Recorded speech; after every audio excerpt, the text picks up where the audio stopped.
देखें तो सरकार नाकाम रही है। नौजवान किसान परेशान है, युवा परेशान है, महिलाएं परेशान है, छात्र परेशान है। कुल मिला के इस बार इनका सफाया होने वाला है। रही बात विकास की, अगर विकास अखिलेश जी ने इतना किया होता, सब कुछ जैसे लोग बता रहे हैं समाजवादी पार्टी वाले, ये सब हमारे काम से अगर इतना ही विकास किया होता तो उनकी सरकार क्यों नहीं? पहले जो सपा सरकार थी तो हिंदू मुस्लिम में ज़्यादा होता था, ये मॉडर्न हो गए, यादव हो गए। जो दूसरी पार्टियाँ होती थी, दूसरे लोग, तो उनको नौकरी नहीं मिल पाती। उत्तर प्रदेश विधानसभा चुनाव, सीतापुर की बिस्वा विधानसभा सीट। मगर कौन है इस बार इस सीट से जनता के भरोसे के लायक? ये वो सवाल है जो ये तय करेगा कि इस बार लखनऊ तक जाने वाली राह किसके लिए आसान और किसके लिए मुश्किल होने वाली है। क्योंकि बिस्वा सीट पर जिसका कब्जा रहा है, लखनऊ में उसकी ही सत्ता रही है। इसलिए समाचार प्लस की टीम पहुंची जनता के बीच और जाना क्या है बिस्वा विधानसभा क्षेत्र की जनता का चुनावी मूड। उत्तर प्रदेश में जिस तरह से चुनाव की तारीख नजदीक आती चली जा रही है, उसके बाद से लगातार प्रत्येक पार्टी, हर पार्टी अपनी अपनी तैयारियों में जुट गई है। चुनावी रैलियां कर रही है, उनके नेता जगह जगह जा रहे हैं, लोगों से बातचीत कर रहे हैं, लेकिन आखिरी फैसला जनता को ही करना है। अगर हम ऐसे में बात करें सीतापुर जिले की जो विधानसभा है, इन पर हर सीट पर लगभग अलग अलग पार्टियों का दबदबा रहा है। लेकिन सीतापुर की जो एक बिस्वा विधानसभा सीट है, यहाँ का इतिहास बहुत ही निराला रहा है। क्योंकि यहाँ पर जितने भी अब तक अगर बात करें, किसी समय तो यहाँ पर कांग्रेस का दबदबा हुआ करता था और एक टाइम में तो लगातार सीटें 93 तक वो जीतती रही। लेकिन उसके बाद से यहाँ पर जो भी पार्टी जीती है, वो पार्टी दोबारा यहाँ से रिपीट नहीं कर पाई है। तो वैसे में इस बार जो भाजपा से विधायक हैं महेंद्र सिंह यादव, तो भाजपा के सामने भी चुनौती है कि क्या वो यहाँ की सीट को दोबारा रिपीट कर पाएगी। आपको क्या लगता है कि किन बातों को लेकर चुनाव होगा, क्या मुद्दे रहेंगे जनता के? सबसे अहम जो मुद्दा है बेरोजगारी और महंगाई और किसानों के साथ जो हुआ है एक साल में, वो सबसे अहम मुद्दा है। आप सरकार हैं, आप पूरे जिले, आप पूरे प्रदेश का देखते हैं, इससे बड़ा कोई मुद्दा नहीं है। रही बात बीजेपी पार्टी की, तो बीजेपी सरकार ने विकास के नाम पे अपनी सरकार बनाई।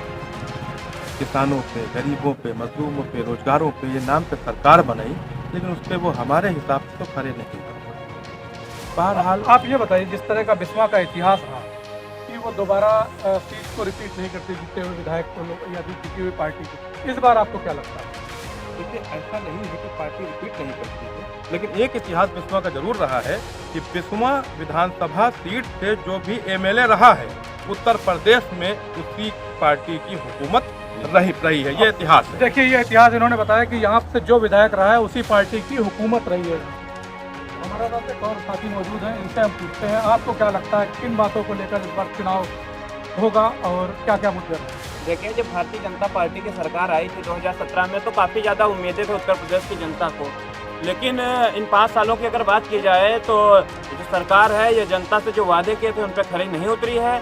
चाहे आप बात कर लें महंगाई की, चाहे बात कर लीजिए आप बेरोजगारी की, चाहे बात कर लीजिए भ्रष्टाचार की, चाहे बात कर लीजिए महिला उत्पीड़न की, सभी जगह पर देखें तो सरकार नाकाम रही है।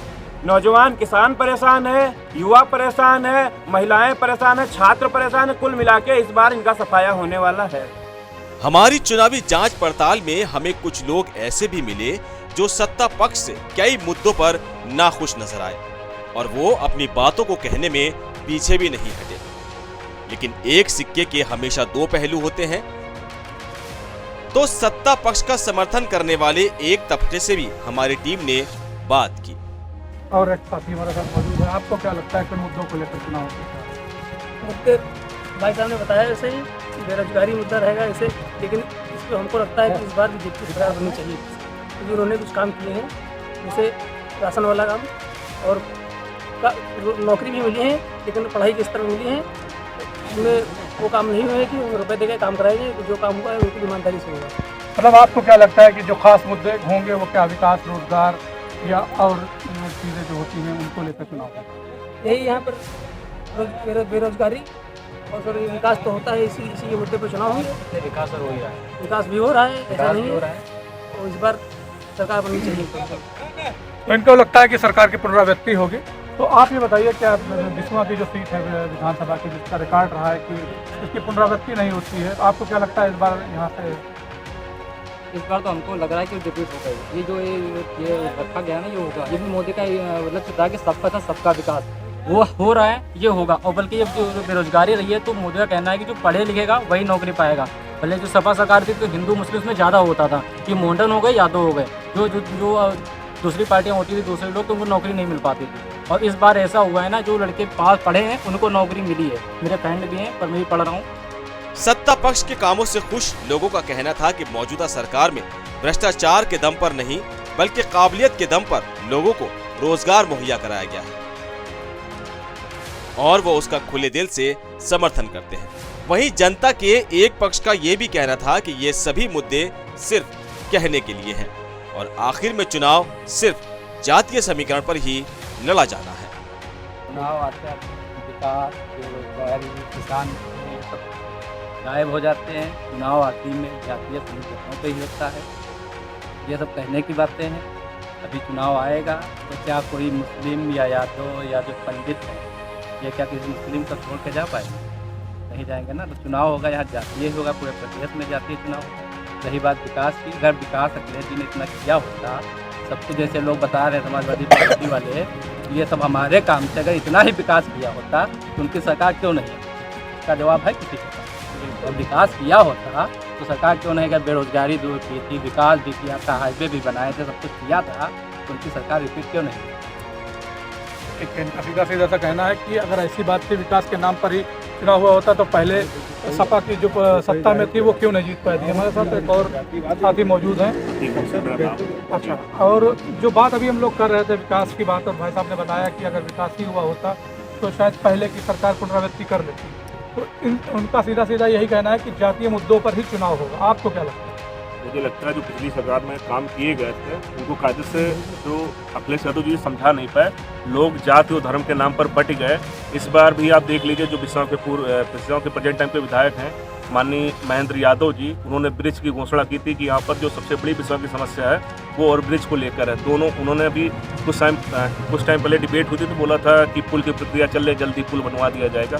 5 साल होने वाले हैं, पुल का कुछ भी हुआ नहीं है, यहाँ पर कोई भी विकास नहीं हुआ। एक हमारा महाराजागंज पड़ता है, ये बहुत बड़ी समस्या है विधायक जी के लिए। समस्या जो उनको ये बताई गई तो उन्होंने बताया कि ये हमारे उत्तराधिकार में है ही नहीं, हमारे क्षेत्र में नहीं है, बताया चेयरमैन साहब से संपर्क करो।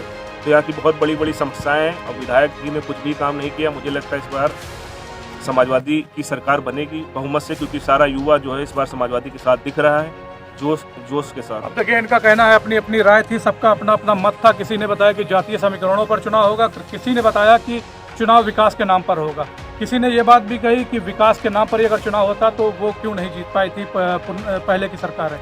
तो अब सबसे बड़ा एक अहम सवाल है कि जो बिस्वा की बात कर रहे हैं हम लोग, तो बिस्वा में जिस तरह का इतिहास रहा है कि दोबारा पुनरावृत्ति नहीं होती है, क्या होगी इस बार या नहीं होगी ये तो जनता ही तय करेगी। लेकिन इस बार का चुनाव बहुत ही रोचक होने वाला है, क्योंकि साफ लोगों का नज़रिया है, उन्होंने तय कर रखा है कि किन बातों को लेकर और किन चीज़ों को लेकर वो इस बार अपना मतदान करेंगे। सीतापुर से कैमरामैन समीर अख्तर व शावेद खान के साथ मोहम्मद रिजवान।